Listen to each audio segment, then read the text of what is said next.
लो भाई लो, एक और क्वेश्चन आप लोगों के लिए, उड़ा दो जल्दी से फटाफट, देखते ही उड़ा दो इसको।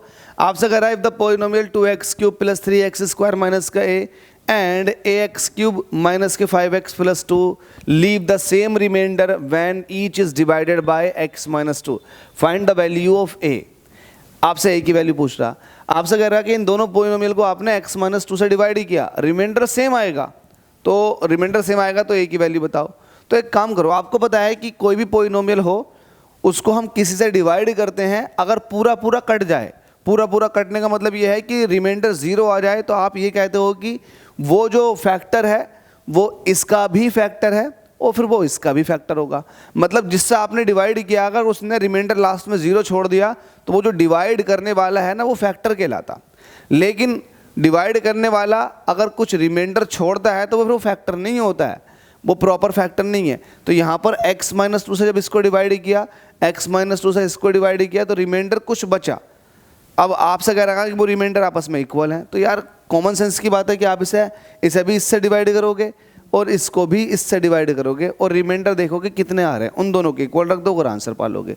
अब रिमाइंडर निकालने के लिए आपको पता, जब आपने x - 2 से डिवाइड किया है रिमाइंडर बचेगा, तो इसका मतलब x - 2 में आप एक काम करो, इसमें x की जगह आप 2 रखो, क्योंकि x - 2 को जब आप 0 के बराबर पुट करोगे, यहाँ पर x - 2 0 के बराबर पुट करोगे तो x की वैल्यू 2 आ जाएगी।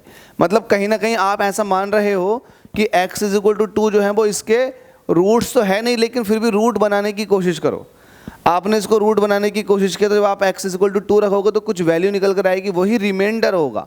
अगर वो रिमाइंडर 0 हो जाए तो फिर ये x = 2 ये एक्चुअल में रूट बन जाएगा, लेकिन कुछ वैल्यू छोड़ेगा तो वो रिमाइंडर वाली वैल्यू होगी। तो जरा पुट करके देखो उसमें, इसको आप px कह दो, तो px इसको बोल दिया आपने, तो यहाँ पर p2 कह दो, क्योंकि x की जगह आप 2 रख रहे हो, तो 2x की जगह 2 रखो, 2 का क्यूब प्लस 3x की जगह 2 रखो, 2 का स्क्वायर माइनस का a।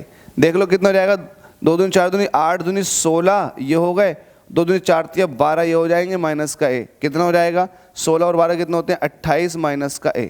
तो देखो ये p2 की वैल्यू थी पहले वाले के लिए, तो ये रिमाइंडर बचा। अगर ये रिमाइंडर 0 पुट कर दूं, मैं 0 रख दूं तो ये फैक्टर बन जाएगा, फिर x = 2 रूट्स हो जाएंगे। ठीक है, ये रूट हो जाएगा किसी पर्टिकुलर फैक्टर इसका पोलिनोमियल का। तो इसका आपने सॉल्व कर लिया। सिमिलरली आप इसका देखो, तो ये है आपके पास, इसको आप qx कह दो फिलहाल। qx कितना, ax³ माइनस के 5x प्लस का 2। यहाँ पर भी आप x = 2 पुट करोगे तो आपके लिए q2 आ जाएगा। ये a ऐसे रहेगा, 2 की पावर 3 का मतलब होता है 8, माइनस 2 रखोगे तो ये हो जाएगा 10 प्लस के 2, तो ये हो जाएगा 8a माइनस के 8 बचेंगे यहाँ पर, क्योंकि ये 10 है और वो प्लस का 2 है।